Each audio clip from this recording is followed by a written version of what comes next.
proclamen el nombre del Señor.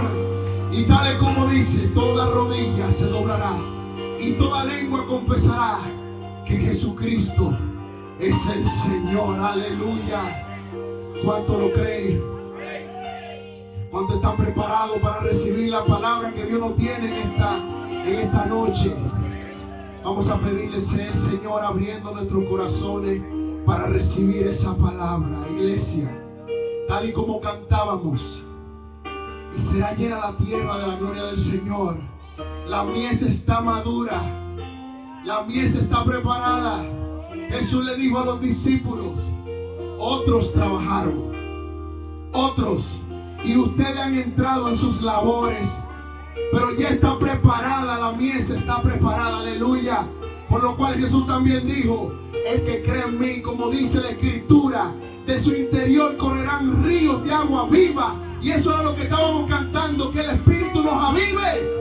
En un momento Timoteo al parecer apagó ese espíritu que había recibido por medio de la imposición de manos, y Pablo le dijo: aviva el fuego del don que ha sido puesto en ti, avívalo. Y eso lo podemos hacer por la gracia del Espíritu Santo, gloria a Dios, en nosotros, dentro de nosotros, y es como una fuente que fluye para vida eterna, aleluya. Ese es el regalo del Padre para cada uno de nosotros. Pero esa promesa se le prometió para los judíos, y nosotros que no íbamos detrás de ninguna ley, que no íbamos detrás de ninguna esperanza, alcanzamos lo que un remanente de ellos no pudieron alcanzar. Pero eso es con un propósito, para provocarlos a celos.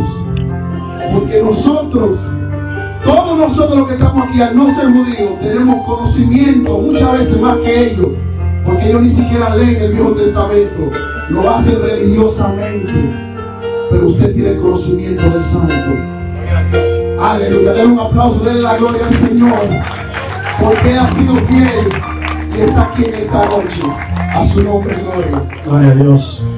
Sigándole gloria a Dios, lo que descanso aquí. Gracias, Señor, gracias. Levante sus manos y déle la gracia a nuestro Dios por esta oportunidad de estar en tu casa nuevamente. Siempre es un privilegio estar en tu casa, Señor. Siempre es un regocijo estar en tu casa, Señor. Aunque cansados, aunque abatidos, muchos deprimidos, muchos sin ánimo, sin fuerza, pero estamos aquí. Estamos en el mejor lugar, en el campamento, para reabastecernos de las municiones espirituales, para las rodillas endebles cobren fuerza, el ánimo que está caído se levante, aquellos que están débiles puedan ser fuertes en tu palabra, Jesús. Por eso estamos aquí en tu casa, Señor. Te hemos orado, hemos rogado, te hemos cantado. Ahora es el momento de predicar tu palabra. Te pido que seas tú ayudándome, Señor, a que las personas que me escuchen puedan entender que de la forma que tú ministraste a mi vida, tú puedas ministrarle al pueblo a través de mis labios. Que no sea mi sabiduría, que no sean mis palabras, que sea tu Santo Espíritu quien redarguya de pecado. Sea tu Santo Espíritu quien convenza de pecado. Aquellos que están cansados, que recobren fuerza. Aquellos que están alejados, que sean acercados, Padre, a tu presencia. En el nombre de Jesús. Amén. Aprovechando que están de pie, hoy voy a predicar. Y quiero leer aquí en Primera de Crónicas 21. Y dice así la palabra.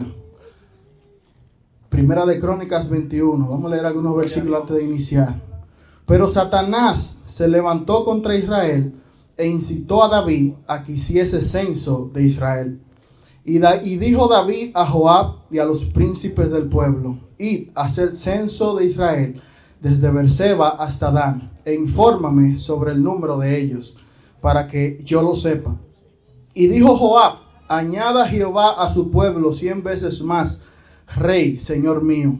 ¿No son todos estos siervos de mi señor? ¿Para qué procura mi señor esto? ¿Qué será para pecado a Israel? ¿Será para pecado a Israel? Mas la orden del rey pudo más que Joab. Salió por tanto Joab y recorrió todo Israel y volvió a Jerusalén y dio la cuenta del número del pueblo a David. Y había en todo Israel 1.100.000 que sacaban espada, y de Judá 470.000 que sacaban espada. Entre estos no fueron contados los levitas ni los hijos de Benjamín, porque la orden del rey era abominable a Jehová. Se puede sentar, iglesia, el coro también lo puede hacer. Y antes de empezar, para mí es más que un privilegio estar aquí en la casa de Dios nuevamente. Hoy soy el encargado de predicar la palabra en esta vigilia. Es un privilegio. Le doy la gracia a Dios nuevamente que me ha escogido para predicar su palabra, y a mi pastor por la oportunidad que me la concede. Y quiero hoy vamos a estar predicando sobre Primera de Crónicas, capítulo 21 completo. Hoy tenemos tiempo. Y quiero predicar bajo el tema: el problema de confiar en nuestras propias fuerzas y no en Dios. Voy a repetir el título: el problema de confiar en nuestras propias fuerzas y no en Dios. Y para introducir, en este mensaje, mis hermanos, vamos a ver, como dice el título, el problema de nosotros como cristianos atribuirnos la obra que Dios ha hecho en nosotros, atribuírsela quizás a nuestros esfuerzos, nuestras habilidades, y no a Dios. Y vamos a coger el pasaje de Primera de Crónicas 21. Sabemos que no podemos olvidarnos que, por ejemplo, no puede ni siquiera caber el pensamiento en nuestras cabezas que quizás porque somos cristianos, somos creyentes, es porque somos más inteligentes o más sabios que otras personas. Sino entender que no depende de nosotros, no depende de nuestra sabiduría ni de nuestro intelecto, sino que Dios le plació revelarnos a su Hijo, a nosotros. De modo que esa obra que Dios ha hecho en nuestras vidas, no atribuírsela quizás a nuestra sabiduría, a nuestro intelecto, nuestra habilidad, sino entender que a Dios tiene que ser toda la gloria.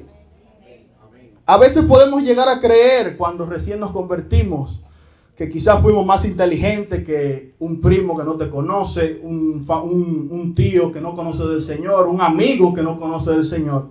Y puede llegar el orgullo a nuestras vidas de esa forma, creyendo que, yo sí le sirvo al Señor, yo soy más inteligente que esa persona.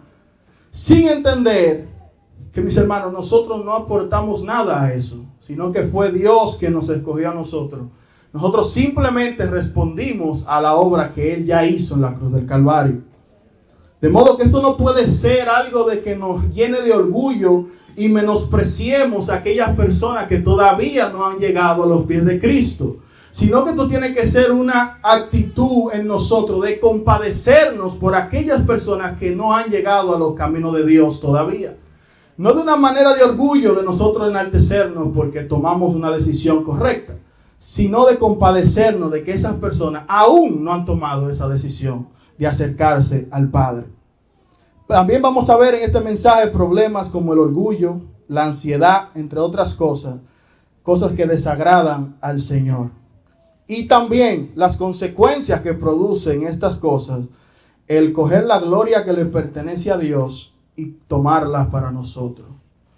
Y vamos, para ir entendiendo, para ir entrando, es en Primera de Crónicas, para entender cómo, antes, para darle un poco de contexto, el rey David ya había conquistado diferentes territorios, había vencido a muchos de sus enemigos, entre ellos los amonitas, los sirios, los filisteos, los moabitas. Había ido conquistando todos esos territorios, de modo que también aún los descendientes y el hermano que quedaba de Goliat acabaron con ellos.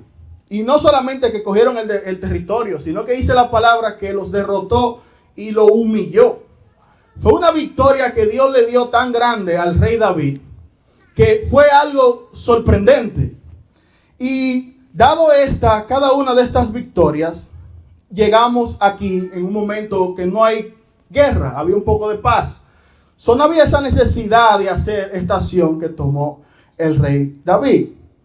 Entonces, como le digo, entrando al primer versículo, dice: pero Satanás se levantó contra Israel e incitó a David a que hiciese censo de Israel. Y esto es algo que quiero explicar aquí, porque si vamos a 2 de Samuel, el capítulo 24, el versículo 1, están relatando el mismo relato de Crónicas, pero tiempos antes. Y quizás si lo leemos y no escudriñamos la palabra, podemos ver que hay una contradicción en la palabra de Dios. Porque en 2 de Samuel dice que incitó, como que Dios había incitado a David a cesar el pueblo. Vamos a buscarlo. Póngame 2 de Samuel 24, el versículo 1, para que vean qué dice ahí. Miren lo que dice ahí. Volvió a encenderse la ira de Jehová contra Israel, e incitó a David contra ellos a que dijese: ve, haz un censo de Israel y de Judá. Si leemos eso hasta ahí, podemos interpretar que fue Dios que incitó a David a hacer esta cosa. Pero si leemos cuidadosamente, nos estamos dando cuenta que el sujeto de la oración falta. Simplemente dice incitó, no dicen quién. Pero una explicación un poco más detallada en lo que investigaba, porque estaba un poco confundido al principio. Mira lo que dice aquí esta cita. Hemos de entender que Dios permitió que Satanás incitase a David. La diferencia entre ambos relatos se explica por la diferencia de tiempo en la redacción de las respectivas fuentes.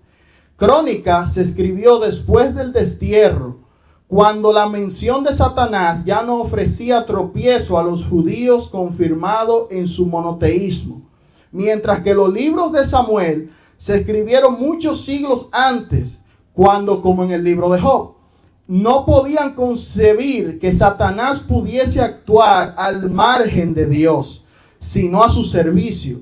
Notemos que Satanás no movió a Dios contra Israel, sino que incitó a David, el mejor amigo de Israel, a censar el pueblo, con lo que atrajo la ira de Dios contra Israel.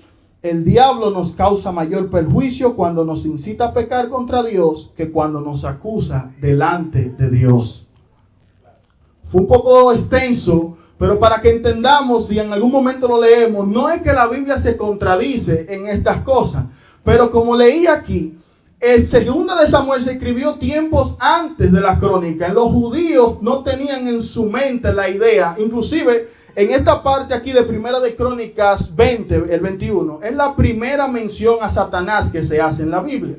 Porque anteriormente a eso, como leí aquí, para los judíos era una cosa que no tenía sentido, de que Satanás indujera al hombre a hacer algo o que indujera a Dios a hacer algo. Pero nótese como dice aquí, no fue que Satanás movió a Dios a hacer algo, no. Fue que Satanás usó a David para que fallara contra Dios y airara a Dios. Y lo logró, porque lo vamos a ver más adelante. Como le decía, para seguir entrando aquí, la primera vez que yo leí este pasaje aquí, yo dije, wow, pero ¿cómo Dios se enojó tanto por un censo? Yo dije, wow, pero simplemente era contando su ejército. No fue, porque si lo vamos a ver más adelante, la consecuencia de esta acción fue casi funesta. Y yo meditaba en eso, pero cuando leía más profundo y escudriñaba este versículo, mis hermanos, es que detrás de esa acción que tomó David había algo más profundo que censar al pueblo. Había algo mucho más profundo, y lo vamos a ver. Y algo que tenemos que entender, analizando mejor este pasaje, es que aunque fue el enemigo que lo incita a David a censar el pueblo, ya en su corazón había algo que el enemigo usó en su contra para que pecare contra Dios. Presta atención a esto porque quizás es un poco confuso, pero mire también lo que apunté aquí. Y también mire como el hecho de que fue el enemigo que lo incitó no es una excusa delante de Dios para justificar su accionar. Lo voy a repetir.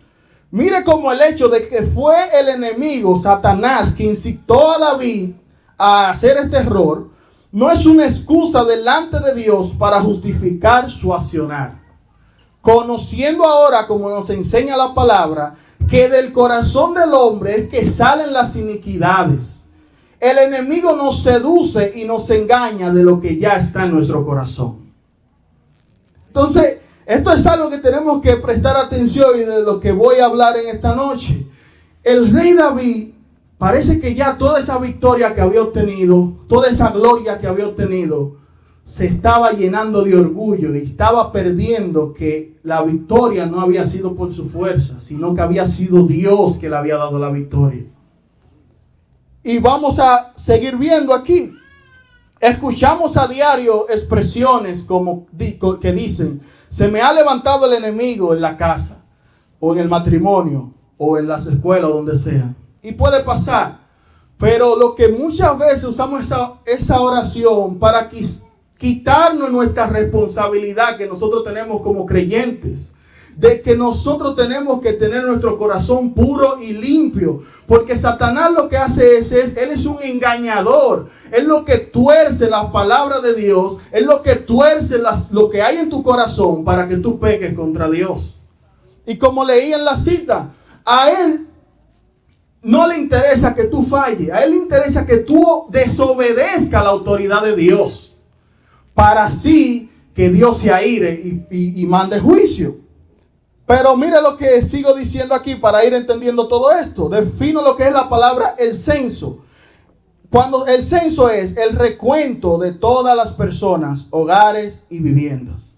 También en la antigüedad se usaba lo de censar para contar el número de soldados disponibles a la hora de una guerra, que eso fue lo que hizo David.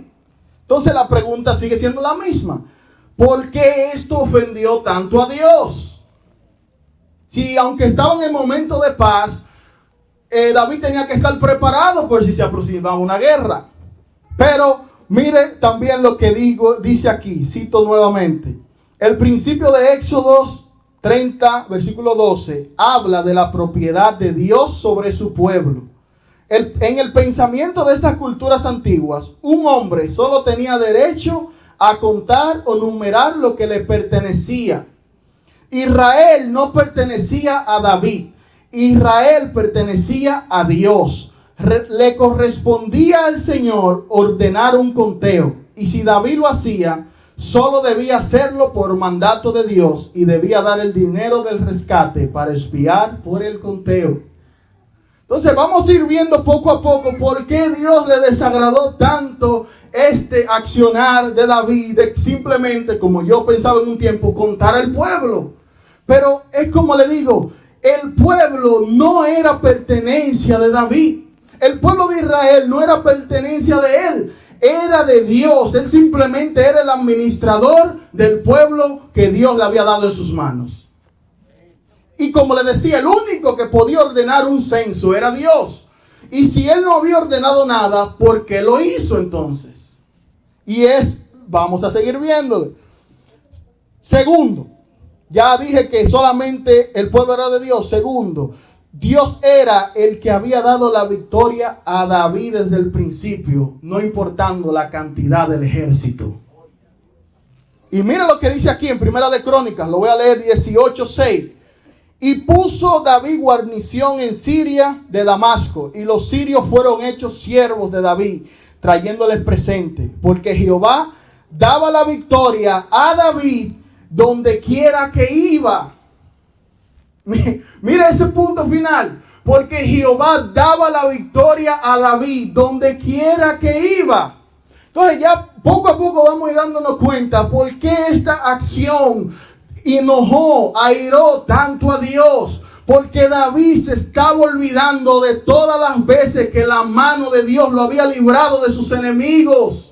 David parece que pensando a creer que había sido por el ejército que él tenía, por sus valientes, que la Biblia lo describe como que eran hombres capaces para la guerra. David estaba pensando que era la multitud del ejército y se estaba olvidando que era de Dios que le estaba dando la victoria.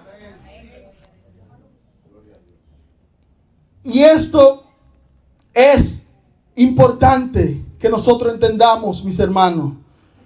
Por eso le escribí aquí también. Dicho esto, no había una manera justificable por la cual el rey David tomara esta acción de censar al pueblo, dado que también estaban en un momento de paz en ese momento, más que un impulso de orgullo y vanagloria de todo lo que había alcanzado hasta el momento, compartiendo la gloria que le pertenece a Dios y no a él. No sé si van entendiendo, si van conmigo. Vamos un poco al paso para que entendamos ¿por qué esta acción enojó tanto a Dios? Y es porque David se había llenado una conjetura de orgullo, se estaba vanagloriando. Y recordar que esto pasó casi a los final de los días de David. Parece que él ya vio, wow, quiero ver mi ejército, cuánto. También el censo se hacía para medir fuerza con las demás naciones. Entonces David parece que ya estaba como que llenándose de vanagloria, de orgullo, pensando, mis hermanos, que el poder y la victoria que él había obtenido era por la multitud de su ejército o por la fuerza que él tenía. Se le estaba olvidando que no dependía de la multitud del ejército, sino que la victoria que Dios le daba a David era Dios que se la daba, mis hermanos.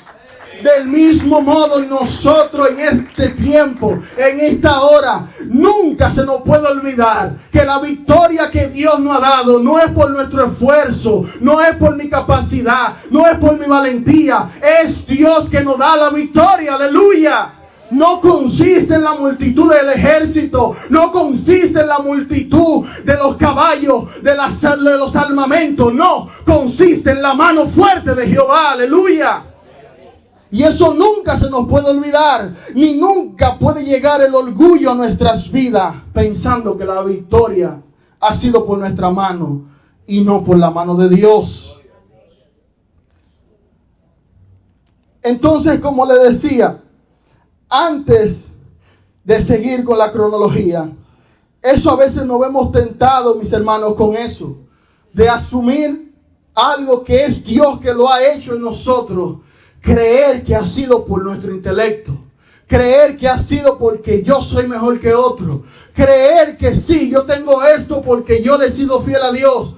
Y mis hermanos, las cosas no funcionan así, porque Dios hace salir el sol para buenos e injustos. Es de Dios que proviene todo lo que nosotros podemos poseer. Es Dios que nos da la victoria. Es Dios que nos da la adversidad. Es Dios que nos da la prueba. Pero es Dios que nos da la salida juntamente. Porque si entendemos, mis hermanos, algo que me gusta mucho es cuando usted estudia lo de la soberanía de Dios, a usted se le explota la cabeza muchas veces. Porque, mis hermanos, le hago la pregunta. ¿Usted cree que el enemigo tiene poder de algo sobre Dios? No. Entonces, si usted se ve en medio de una prueba, si usted se ve en medio de una dificultad, no es que a veces puede ser que Dios permita que el enemigo lo ponga en esa situación. Pero también en la soberanía de Dios, Él está procesando y trabajando en nosotros para que nosotros podamos ser llenos de Él y podamos ser semejantes a su Hijo cada día más. Y no parecernos tanto a mí, a Ismael, no parecernos tanto a las demás personas, sino parecernos cada vez más a Cristo, mis hermanos. Ese tiene que ser nuestro espejo. Por ejemplo, cuando usted fija que la gente se justifica, siempre busca un ejemplo peor a él para justificarse. Por ejemplo, yo soy respondón, pero fulano es más respondón que yo estoy bien. No, el espejo de nosotros tiene que ser Cristo, que ahí sí nos vamos a dar cuenta que todos estamos mal. Pero si miramos a uno inferior a nosotros que está pasando por una dificultad que nosotros no, podemos llenarnos de orgullo y creer que, bueno, yo no estoy pasando por lo que está pasando el hermano, yo estoy bien. No, el ejemplo, el espejo del cristiano no tiene que ser otro cristiano, es Cristo, aleluya. Porque cuando miramos a Cristo, podemos ver todas nuestras imperfecciones. Cuando miramos a Cristo, la vara, no le llegamos ni a los tobillos, mis hermanos. Pero si nos comparamos con otro hermanito, quizá podemos ser superior al hermano. Pero cuando vamos a compararnos con Cristo, le pongo ese reto. Cuando se le llame la atención, cuando se le hable de algo, no mire a otro hermano, mire a Cristo a ver qué Él haría en esa situación. Y eso, mis hermanos, es importante. Entonces, como le digo, nosotros tenemos que tener cuidado, como decía en la introducción, de no atribuirnos la gloria que le pertenece a Dios, ni las obras que Dios ha hecho a nosotros, sino siempre estar claro, mis hermanos, que toda gloria, toda exaltación, todo dominio, todo principado es para Él y por Él, porque toda la gloria es de Dios, no de nosotros. No podemos atribuirnos lo que a Dios le pertenece. Y vamos a seguir leyendo aquí, como ya le explico un poquito de lo que David había hecho. Vamos a retomar en el versículo 7. Y dice así la palabra: asimismo, esto desagradó a Dios e hirió a Israel. Entonces dijo David a Dios: he pecado gravemente al hacer esto. Te ruego que quite la iniquidad de tu siervo, porque he hecho muy locamente. Varios puntos que hay que mencionar aquí. De entrada vemos cómo esta acción de David desagradó bastante a Dios. Y ya le expliqué por qué esto desagradó de tal manera a Dios. Porque Dios no tiene nada que ver con el altivo y el orgulloso de corazón. Y como le había dicho en la cronología, de que la gloria y la victoria que David había obtenido no había sido por la fuerza de su ejército, sino que era Dios quien le estaba dando la victoria. Entonces, esto desagradó bastante a nuestro Dios. Pero algo que hay que ver aquí vemos el carácter de este rey David. Que él no es un David, es una persona, o era una persona que era sensible al pecado. Él se daba cuenta cuando le fallaba a Dios. Y fíjese que no ha venido todavía a decirle Dios lo que ha hecho, y ya él reconoció que actuó locamente. Dios no le ha dicho todavía que está irado, y ya él sabe que él actuó de una manera que no era la correcta. Y mire cómo lo dice en 2 de Samuel 24:10.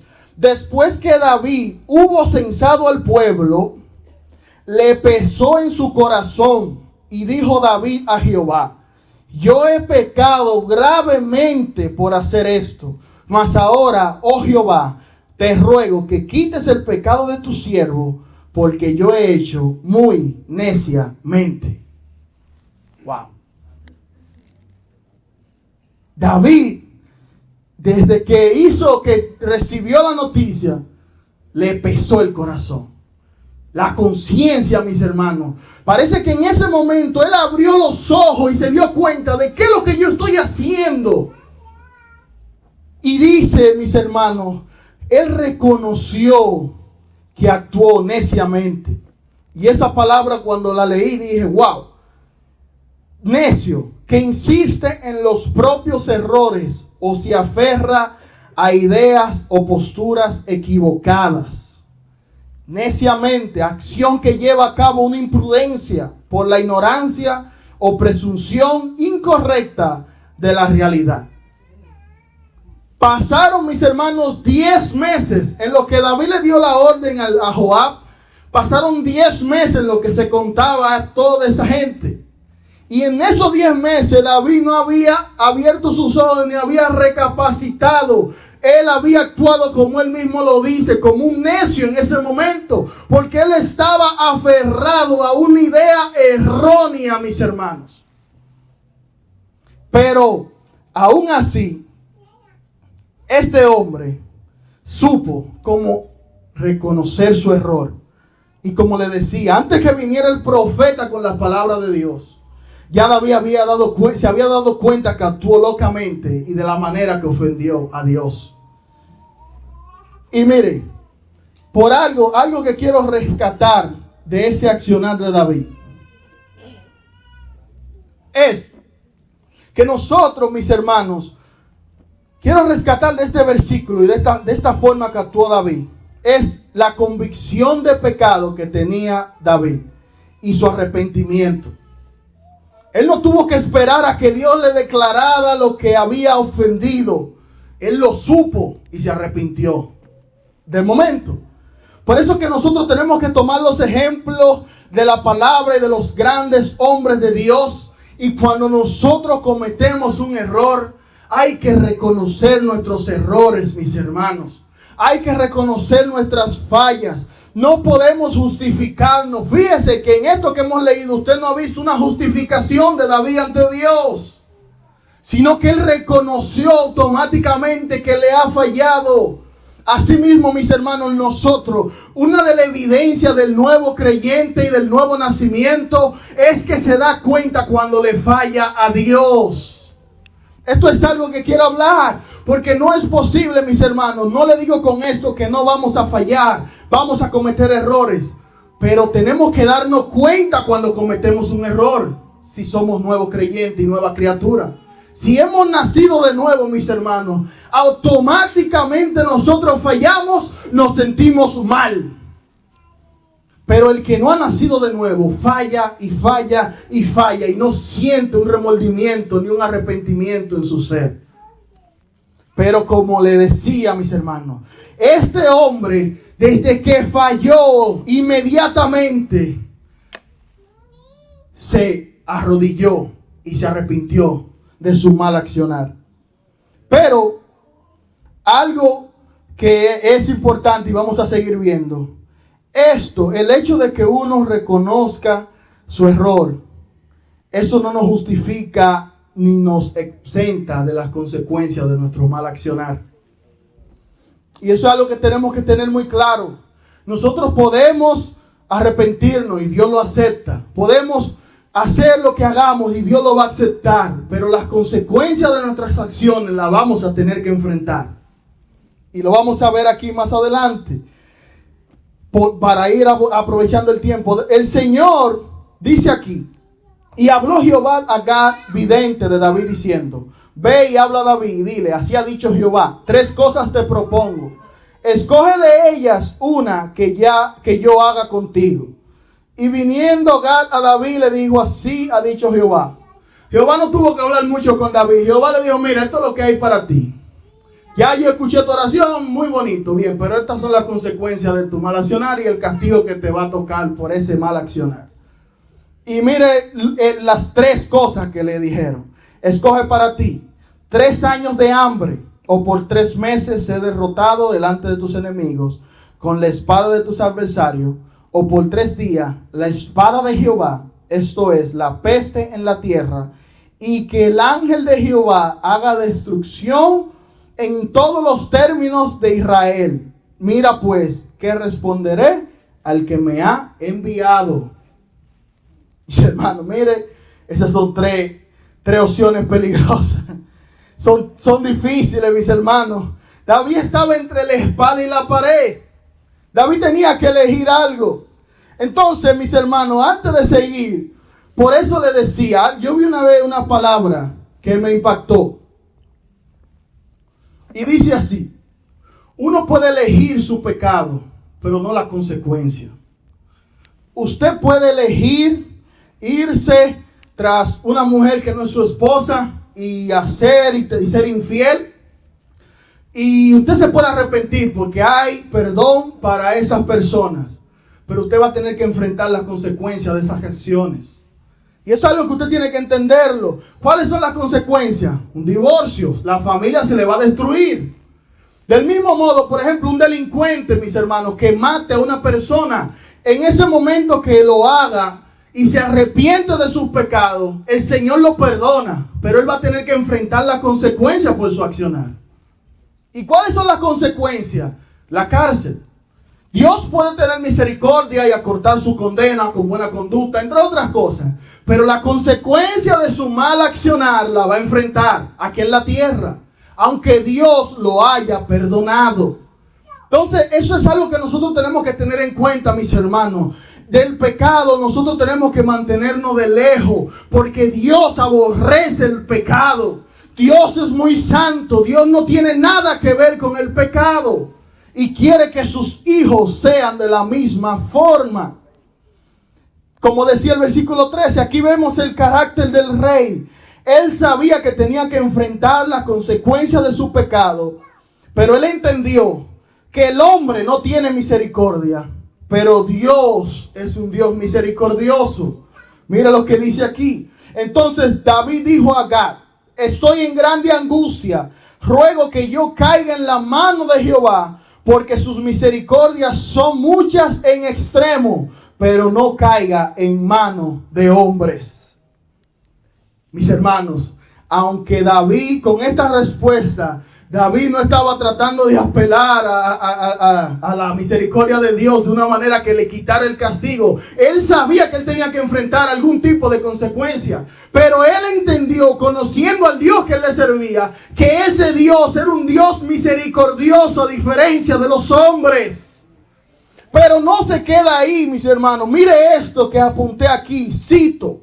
Si hubiera escogido la guerra, escuche esto de cómo este rey, mis hermanos, cuando vemos la vida de este rey, no hay forma de no ver a Jesús reflejado en la vida de David. No hay forma de no verlo, porque este hombre no se preocupaba solamente por él y su bienestar, sino por el pueblo que él amaba, mis hermanos. Y mira esta cita, cito aquí: si hubiera escogido la guerra, su seguridad personal no estaba en peligro, porque ya había un decreto que impedía que él fuera a la batalla. Esa es la número 1. Si hubiera escogido los 7 años de hambre, su propia riqueza le hubiera asegurado su propio mantenimiento y el de su familia. La número 2, de la hambruna. Y sigue diciendo: pero él mostró la grandeza de su mente al escoger la peste, a los estragos de la cual él y su familia fueron expuestos, de la misma manera en que lo fue el más humilde de sus súbditos. No sé si entendieron esto, mis hermanos. David no escogió un castigo de un modo que él que no iba a ser afectado por ese castigo. Porque como decía aquí, si era la guerra, mis hermanos, David tenía un decreto de no salir a la batalla. Él iba a estar bien en su castillo. Del mismo modo el hambre, David era rico, su familia no iba a pasar hambre. Pero este hombre no pensaba solamente en él. Pensó en que él sabía que había cometido un error y tenía que pagar las consecuencias por ese error, mis hermanos. Y mire lo que sigue diciendo. Aquí, David apeló a la misericordia de Dios. Y dice aquí del 14 al 15 para seguir leyendo. Así, Jehová envió una peste en Israel y murieron de Israel 70,000 hombres. Y envió Jehová el ángel a Jerusalén para destruirla. Pero cuando él estaba destruyendo, miró Jehová y se arrepintió de aquel mal. Y dijo al ángel que destruía: basta ya, detén tu mano. El ángel de Jehová estaba junto a la era de Ornán, Jebuseo. Mis hermanos, aunque David apeló a la misericordia de Dios, enfrentó las consecuencias de su mal accionar. Y enfrentó donde más le dolía, que era el amor que le tenía al pueblo, mis hermanos. Y lo vamos a ver en los próximos versículos. Pero aún así, mis hermanos, a David le fue bien. Porque dice aquí que Jehová dice que se arrepintió de aquel mal y dijo al ángel que destruía: basta ya. Y leyéndolo en el original, mis hermanos, porque uno quizás se pudiera confundir, la palabra que usa en el original no es arrepintió, dice se conmovió en el original. ¡Wow! ¡Qué Dios tan misericordioso, mis hermanos! Porque sabemos que Dios no es hijo de hombre para cambiar ni arrepentirse. Si Dios toma una decisión, mis hermanos, aunque nosotros digamos que no, Él la va a tomar. Pero ese Dios que nosotros le servimos es un Dios misericordioso. Y a Él ver lo que estaba pasando de su pueblo, dice que se conmovió y le dijo al ángel: basta. Y mis hermanos, no era que iban a morir personas, era Jerusalén entera que iba a ser destruida por el castigo y la desobediencia y la falta de David de confiar en el Dios que le había servido. Pero mire lo que dice aquí, mis hermanos, del 16 al 17. Y alzando David sus ojos, vio al ángel de Jehová que estaba entre el cielo y la tierra, con una espada desnuda en su mano, extendida contra Jerusalén. Entonces David y los ancianos se postraron sobre sus rostros, cubiertos de cilicio. Y dijo David a Dios: ¿no soy yo el que hizo contar el pueblo? yo mismo soy el que pequé. Ciertamente he hecho mal, pero estas ovejas, ¿qué han hecho? Jehová Dios mío, sea ahora tu mano contra mí y contra la casa de mi padre, y no venga la peste sobre tu pueblo. Wow, mis hermanos, ¿qué rey es este? Cómo este hombre estaba poniendo su propia vida por amor al pueblo que Dios le había entregado en sus manos. Como le decía, no hay forma, mis hermanos, de no ver a Jesús en la vida de David. Vemos a Jesús reflejado en la vida de David. Pero aquí también vemos algo muy importante. Y es la intercesión de David por el pueblo. De cómo David intercedió por el pueblo, de que tuviera misericordia. Fue él que pecó, no el pueblo. Por eso se conecta con lo que está predicando el pastor los domingos. La necesidad de un mediador. Nosotros los hombres, del mismo modo, el Señor está irado contra el impío. El Señor está irado contra esta tierra. Lo que está deteniendo los juicios de Dios es el mediador que tú y yo tenemos, que es Jesucristo. Jesús es el quien está intercediendo por esta humanidad. Cuando nosotros le fallamos a Él, cuando nosotros no creemos en Él, Él le enseña las heridas a su Padre y le dice: no, yo morí por Él, aleluya. Así como David intercedió por ese pueblo, así como David dijo: no, yo fui que pequé, yo fui que lo hizo, aleluya. Así mismo, miren el paralelo. Así mismo hizo Jesús con nosotros. La diferencia es que Jesús no pecó. David sí estaba enfrentando la consecuencia de su pecado, pero Jesús estaba enfrentando la consecuencia del pecado tuyo y mío en su cuerpo para pagar el precio, aleluya, en la cruz del Calvario. Santo es su nombre. Jesús tomó tu lugar. Jesús tomó mi lugar. Jesús tomó tu pecado, tu dolencia, todo, y se lo echó en sus hombros. Y intercedió por nosotros delante de Dios. Esa ira que estaba supuesta a darnos a nosotros fue toda sobre el cuerpo de Jesús. Toda esa ira, todos esos pecados, todas esas transgresiones fueron sobre sus hombros, aleluya. Y Él pagó el precio para que hoy podamos ser libres en Él, aleluya. Para que hoy podamos entrar a su casa con libertad. Asimismo, mis hermanos, el paralelo, como le decía, así como el buen pastor que da su vida por las ovejas, así este rey prefirió que su vida y la de su familia fuera cesada, y no que Dios siguiera destruyendo el pueblo. Wow, ¿qué rey es este? Y de ese linaje, mis hermanos, viene nuestro Salvador. De la actitud que tomó ese rey, esa misma actitud tomó nuestro Mesías, aleluya. Él es el propiciatorio, la tapa que impide que la ira de Dios venga sobre nosotros.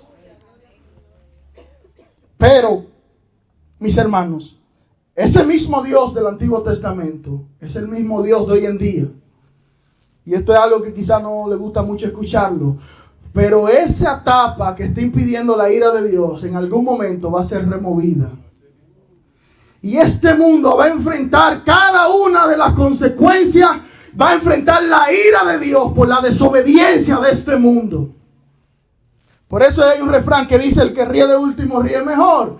Ahora el mundo se está riendo, se está burlando de los cristianos, se está burlando con la idea de igualdad, el LGTB, todas esas cosas hacen burla a nuestro Dios. Y la misericordia de Dios ahí, aguantando la ira de Dios. La misericordia de Jesús ahí, espera, todavía no, espera. Pero algún día esa mano va a bajar y va a venir juicio para esta tierra.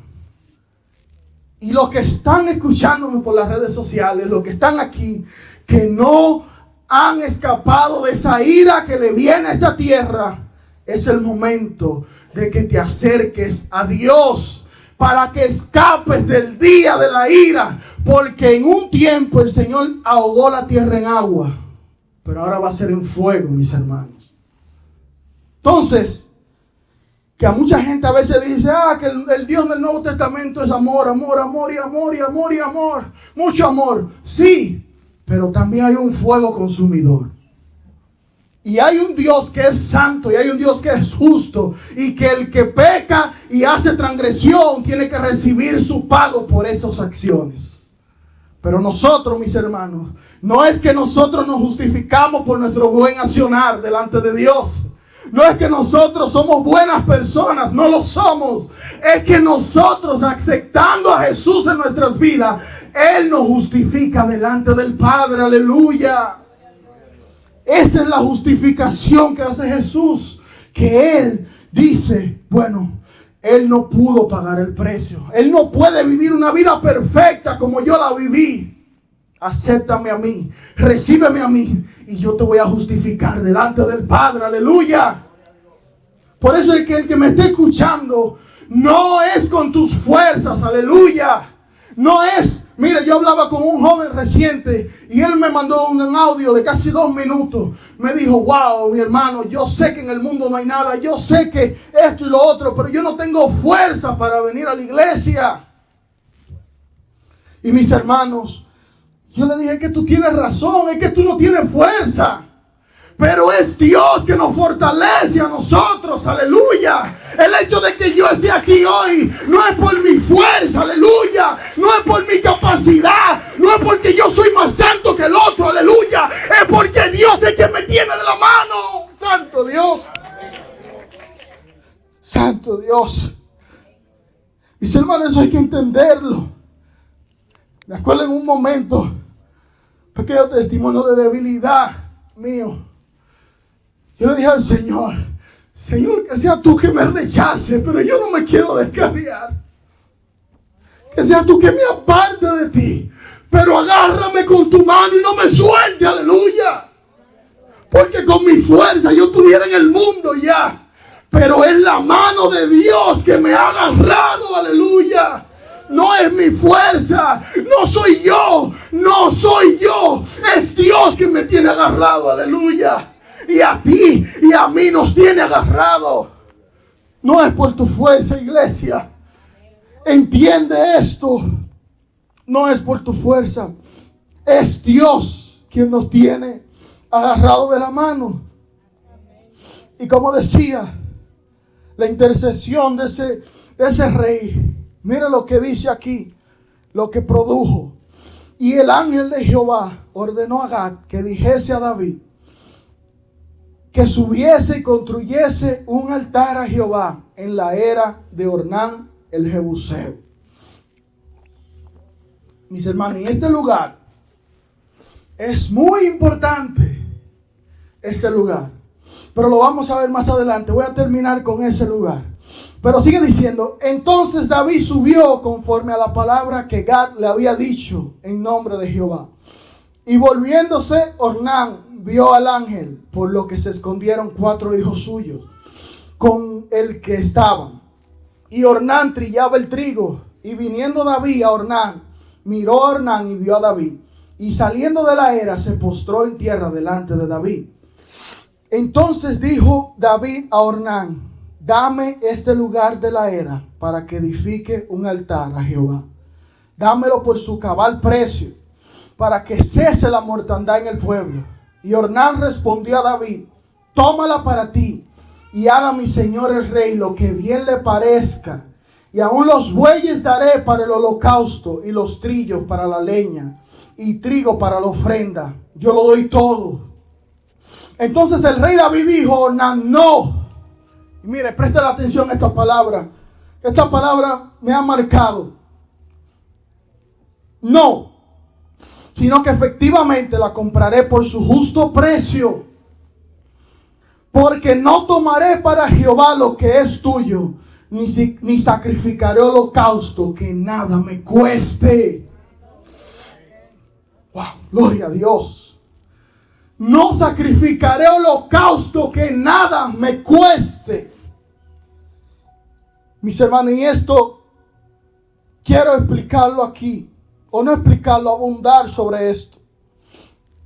Para David era fácil obtener eso por gratis. Mira, el mismo hombre se lo ofreció, tómalo, porque ellos estaban viendo lo que estaba pasando, y David era el rey.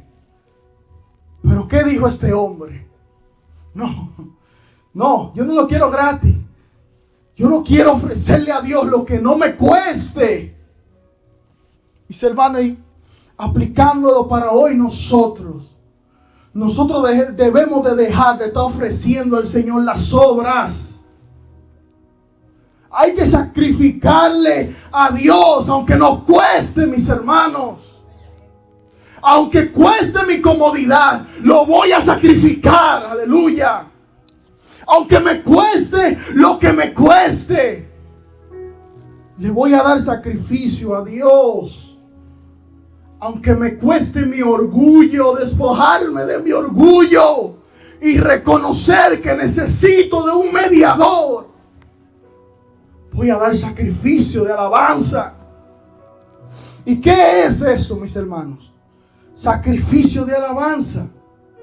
Alabanza es lo que hacemos. Muchas veces levantamos las manos, le damos la gloria a Dios, exaltamos las virtudes de Dios.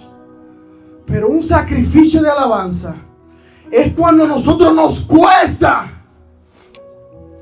Es cuando yo estoy cansado de tanto trabajar, pero voy a levantar mis manos a Dios y lo voy a alabar. Aleluya. Es que aunque estoy enfermo, gloria a Dios, voy a alzar mis manos y le voy a dar la gloria a Dios. Aleluya. Es que aunque tenga deuda, aunque tenga problemas, aunque no haya alimento en la nevera, voy a sacrificar alabanza. Aleluya. Santo Dios, ponte de pie, iglesia. Santo es su nombre. Hay que sacrificar. No le demos la sobra a Dios. Sacrifica tu comodidad y acércate a la casa de Dios. Aleluya. Mis hermanos, ese orgullo, ese ego que hay en nosotros, que solo pensamos en nosotros y en nosotros. Mi comodidad, mi comodidad, mi comodidad, mi futuro, mi futuro, mi futuro. No, vamos a despojarnos de eso. Vamos a volver a las primeras obras. De que para nosotros es fácil darle lo que le sobra al Señor. En todos los sentidos. Bueno, me sobran 2 horas al día, toma una.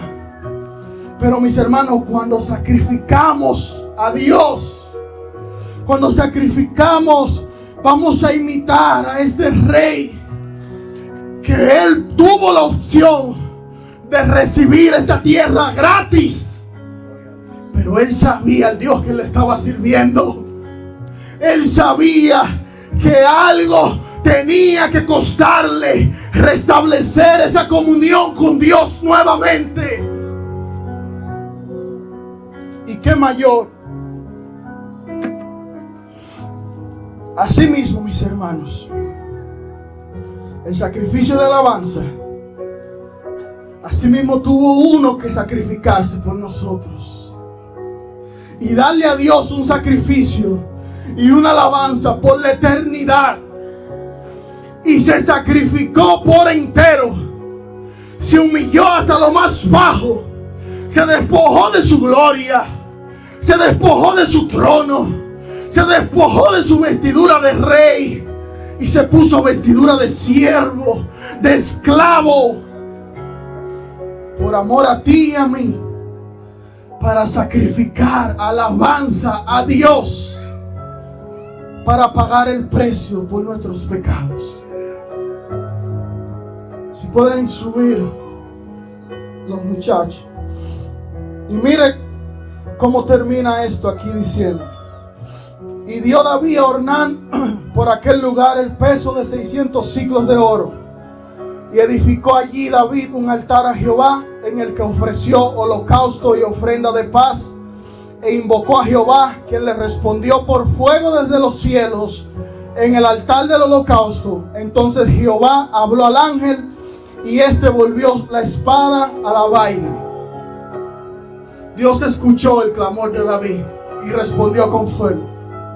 Y como le decía en el 18, que este lugar es importante. Escucha por qué, présteme atención. Porque en este lugar donde se hizo este sacrificio fue el mismo lugar donde Abraham iba a sacrificar a su Isaac. Pero en ese lugar David ofreció sacrificio para restablecer esa relación que se había perdido. Pero también en ese lugar, años más tarde, nuestro Salvador iba a morir en la cruz, en ese mismo lugar. En ese mismo lugar, Jesús fue crucificado por nuestros pecados. Pero no se queda ahí. Y en ese mismo lugar, dice Apocalipsis, que Él se va a sentar en su trono y va a reinar todas las naciones de la tierra. ¡Aleluya! En ese mismo lugar donde sucedió una ofensa, vino la redención a nuestras vidas. ¡Aleluya! Vino el perdón de nuestros pecados. Pero en ese mismo lugar Él va a reinar una vez por todas y para siempre, donde ya no habrá más corrupción en la política, ya no habrá más robo, porque Dios es el que va a gobernar la tierra.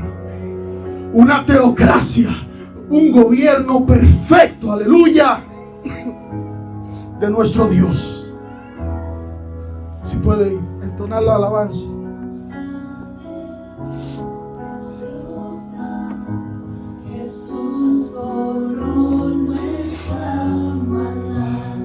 Gracias, Señor. Su trono, el Padre te recibía con sangre preciosa. Jesús honró nuestra maldad. Acérquese al trono de la gracia de Dios, aleluya. Santo es su nombre, aleluya. Acérquense a Dios. Aquellos que necesiten la oración, pasen al frente. Hay mucha necesidad en medio del pueblo de Dios. Hay muchas personas que están debilitadas en medio del pueblo de Dios. Muchas personas que están en necesidad. Pase adelante. El que esté ahí se quede atrás, no sea espectador, únase al coro y cante esa alabanza. Levante sus manos y cante esa alabanza. No hay un mejor coro que cuando la iglesia se une, aleluya. No hay un coro más bonito que cuando la iglesia se une. Santo Dios, aleluya, aleluya. El que esté cansado, pase, no tenga vergüenza. El que se sienta caído, vamos, pase, no tenga vergüenza. Dios está aquí, aleluya.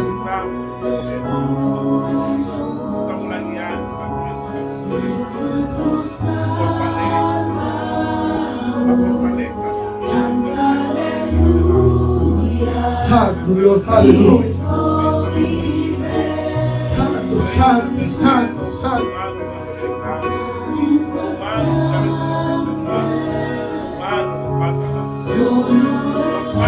Dios.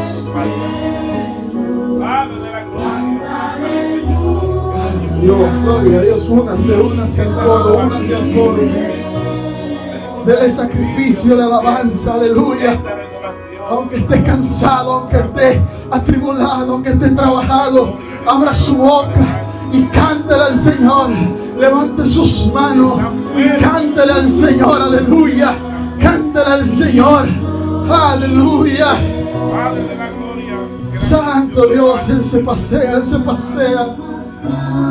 Señor, de la cocina, necesitamos. Padre de la gloria,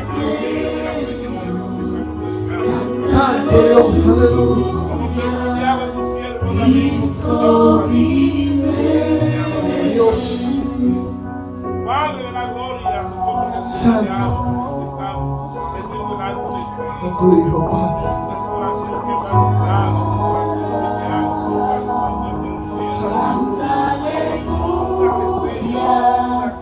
Cristo aleluya. vive.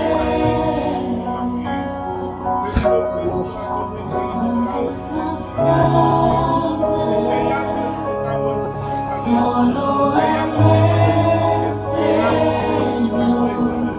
Canta aleluya, Cristo vive.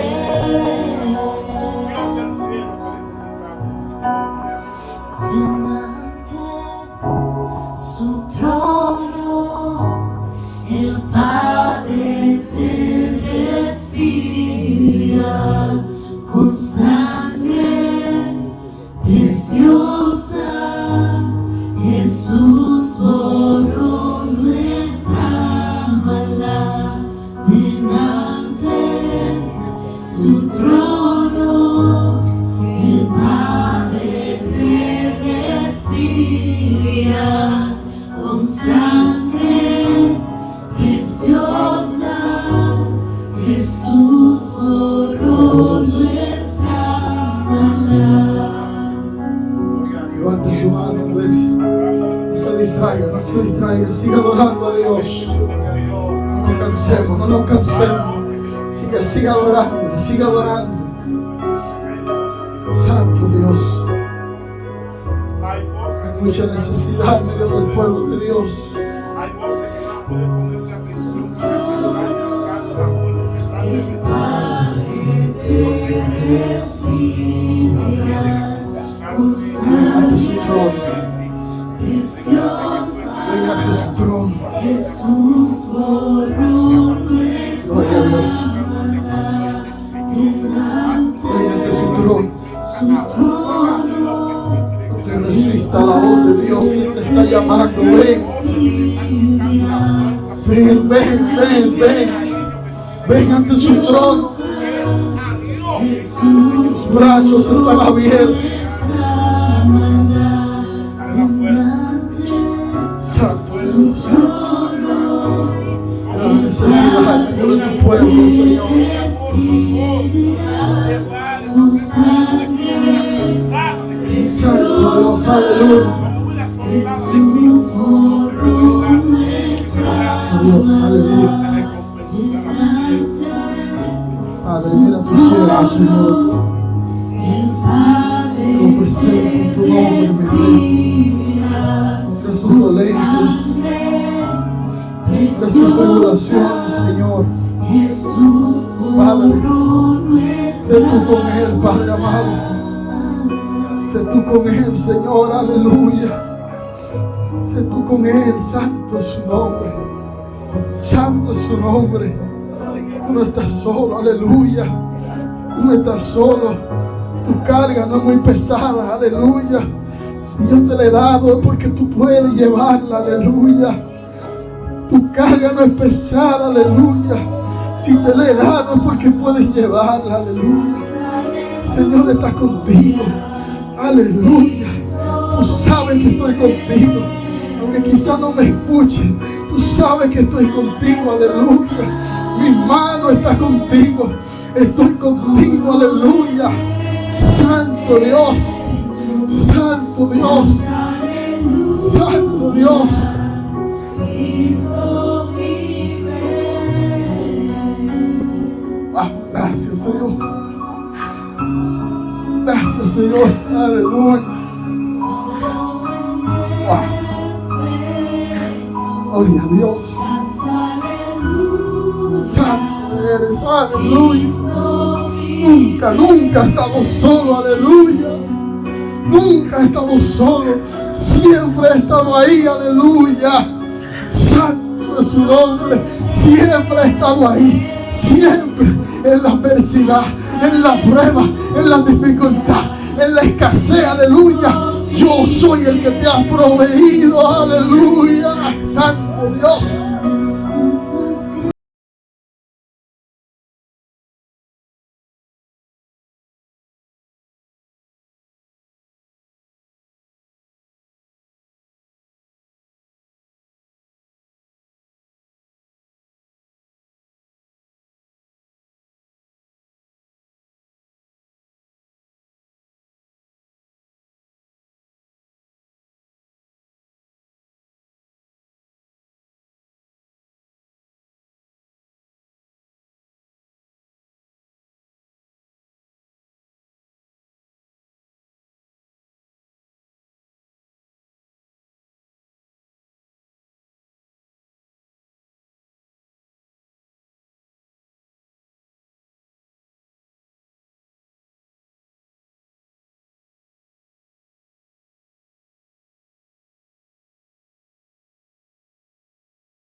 Señor, la fuerza, Padre.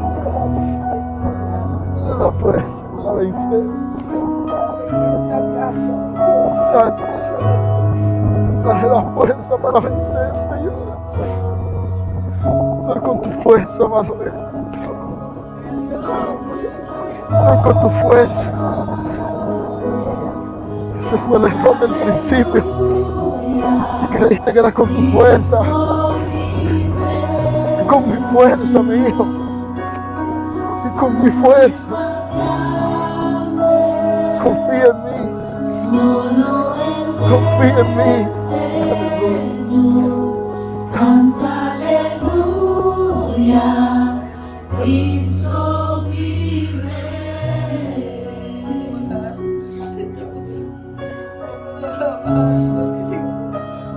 Gracias, Señor.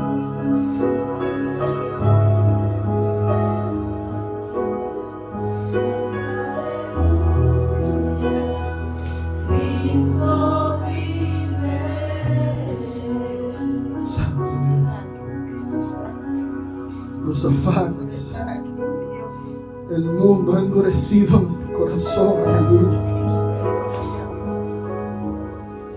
Santo, ha insensibilizado nuestro corazón a la presencia de Dios. Tanto afán, tanta preocupación, tanta ocupación. Insensibilizado nuestro corazón.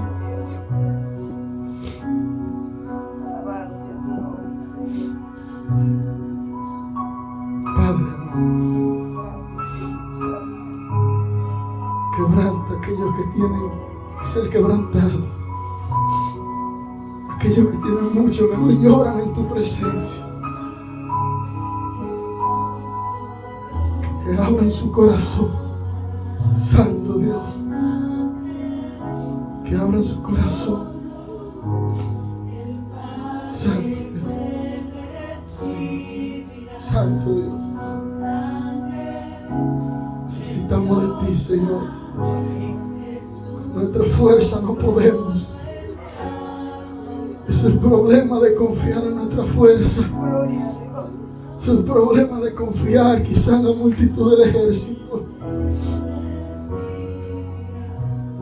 Que cuando se agota nuestra fuerza, creemos que ya Dios nos ha abandonado. Pero si dejamos desde el principio que Dios tome nuestra mano, aleluya, aunque nos cansemos, Él nos va a empujar, aleluya. Aunque nos caigamos, si estamos agarrados de la mano del Maestro, Él nos va a levantar y te va a decir: sigue adelante, largo camino te resta. Aleluya. Santo Dios, Padre de huérfanos, aquel que sustenta a las viudas, aquel que da paz al necesitado, aquel que está afligido, tú lo haces descansar. Señor, ayúdanos a volver a ti. Ayúdanos, Señor, a volver nuevamente, a no darte lo que nos sobra, sino a sacrificar de lo que me cueste, así como dijo el salmista, así como dijo David: de lo que no te voy a ofrecer, lo que no me cueste. Aleluya. Si tiene que costarme mi juventud, lo voy a sacrificar a ti. Aleluya. Si tiene que sacrificar, si tiene que tocar mis sueños, si tiene que tocar mis deseos, si tengo que sacrificarlo todo lo voy a hacer. Aleluya. No voy a darte nada que no me cueste, Señor. Mi orgullo, todo voy a sacrificar. Y no voy a dar lo que es fácil, sino que aún lo que me cuesta. Sacrificar mi comodidad, sacrificar todo, mi juventud, entregártela a ti. Aún la vejez, entregársela a Él, todo, y dar sacrificio de labios que proclamen su nombre. En el nombre de Jesús. Amén.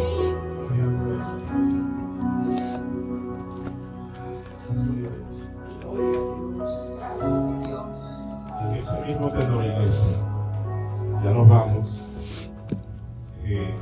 Puedes sentar por un minuto. Puedes sentar también.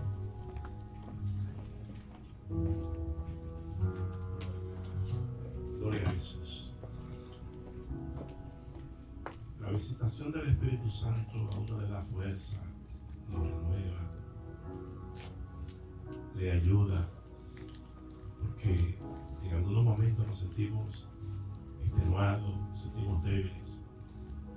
Necesitamos la fortaleza de lo alto, porque con la fortaleza de lo alto es que uno puede seguir adelante. La clave siempre en este camino se llama la humildad. Ahí está la clave. Nadie está exento a no fallarle a Dios. Vemos un hombre tan grande. Se considera entre los historiadores, los teólogos, que David ha sido el rey más poderoso que ha dado la tierra. Pero era un hombre humilde y le falló a Dios. Censó el pueblo conforme a la exposición del ministro.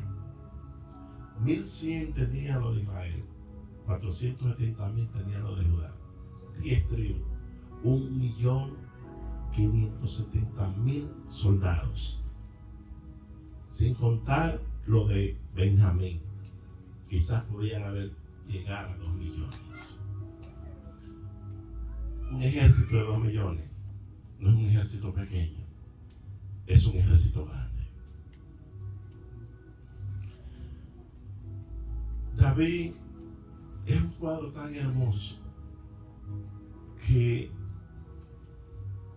es como cuando Adán hizo lo malo. ¿Quiénes pagaron las consecuencias de lo de Adán? Todo el pueblo.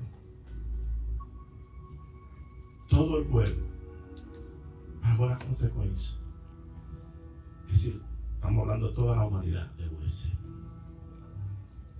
En David es como que representa: quien falló fue David, quien pagó fue el pueblo. Quien falló fue David, quien pagó fue el pueblo. Pero en Cristo, Quien falló fue el pueblo y quien pagó fue Cristo. Oiga, en Cristo quien falló fue la humanidad y quien paga es Jesús.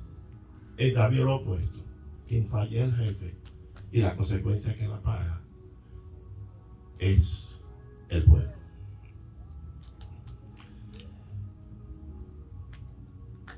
Cuando el anticristo tome su gobierno, el que se deje guiar va a pagar sus consecuencias. Todo el mundo va a pagar. Pero me gusta cómo terminó el expositor. En ese lugar tan sublime, él le faltó un punto, que la crónica dice, ahí se construyó. En el 966 antes de Cristo se comenzó a construir el templo de Salomón. Dice que comenzó a construirse 4 años después del reinado de Salomón, que él comenzó a reinar. Y Salomón comenzó a reinar en el 970 antes de Cristo. Y ahí se construyó. Tocó los puntos: sacrificio, Abraham, David tomó, y lo bonito de esto es como le dijo el Jebuseo, porque es el nombre que le está poniendo. Tiene 2 nombres, tiene Arauna y también tiene Onán. Uno es en hebreo y otro es en arameo. Y dice, cuando David le proveyeron todo, dijo, no, espérate. Nosotros tenemos que copiar mucho de David. David tenía mucha intención. Él quería construir el templo que Salomón construyó. ¿Y qué le dijo el Señor? Es que demasiado sangre derramó. David mató mucha gente, y perdónenme la expresión, mandó mucha gente al infierno. Mucho enemigo. Oiga, David mató gente. Él era un experto en eso. Cuando David salía, David tenía una habilidad que era Dios que se la daba. No se la daba el hombre. Era Dios. David tenía un currículo, un resumen, que cuando él se enfrentó, ese resumen no lo sabía nadie. Cuando él se enfrentó a Goliat, fue que él dijo ese resumen. Cuando se enfrentaba a osos, yo lo despedazaba. A leones también le quitaba las ovejas. ¿Y quién puede enfrentarse a un oso, humanamente hablando, y lo puede despedazar? ¿Quién puede enfrentarse a un león si no es Dios? Por eso fue que el Señor se sintió tan molesto con David, porque permitió que el orgullo le tomara su corazón. La clave está en Santiago 1, 12 al 15. El orgullo. Eso es peligroso. No dejemos que las alturas nos mareen. No dejemos que nosotros, después de tener una cosa tan hermosa, una relación tan linda, se interrumpa por el orgullo. No se puede permitir eso. El orgullo destruye. Mañana comenzamos una vez más los ayunos. Y lo tenemos, déjame ponerlo aquí. El día primero, recuerde que comenzamos. A ver, no es que hay que ser honesto, uno está tratando de ver si agradamos a Dios, pero es que uno trata por todos los medios de humillarse, de hacer y obedecer, porque uno lo que hace es que obedece.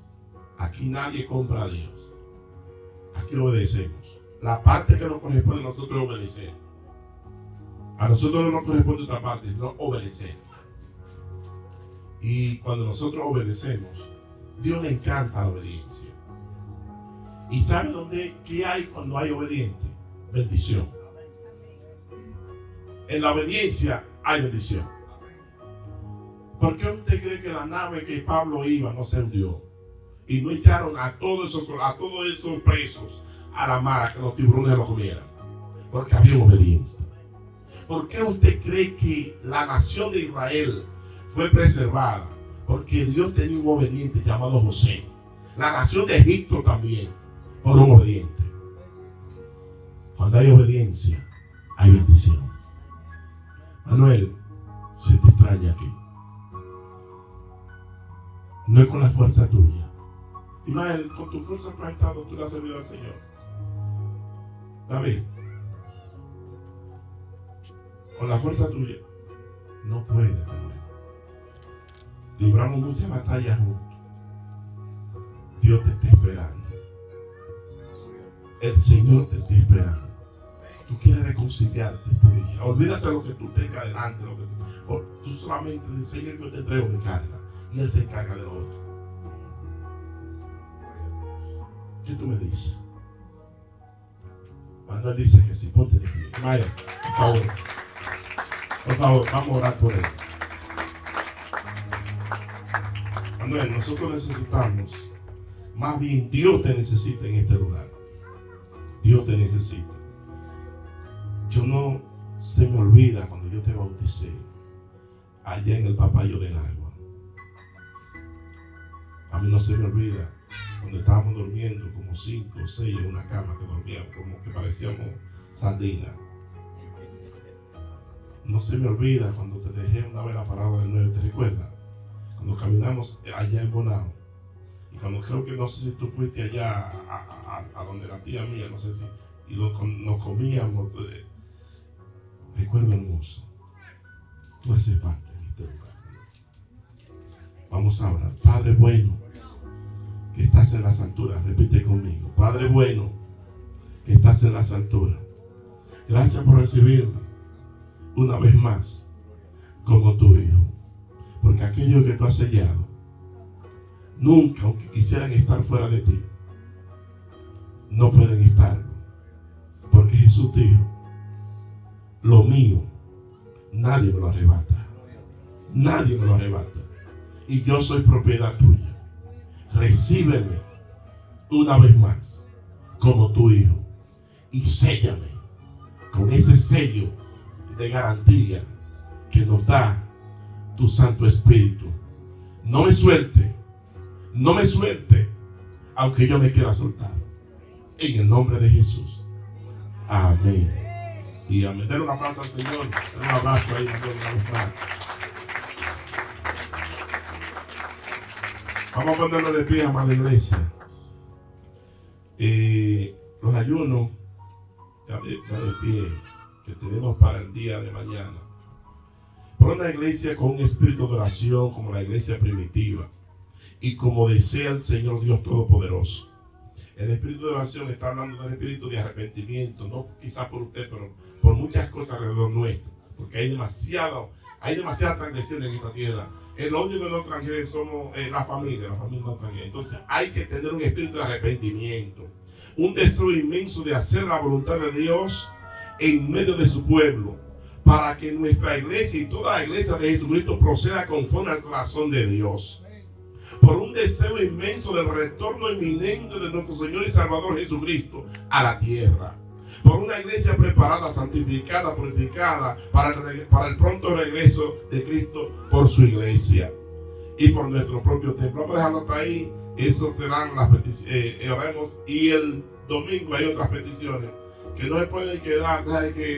Oigan bien, mis hermanos, ya lo estamos grabando, ¿verdad? Las aguas siguen, la marea está alta todavía.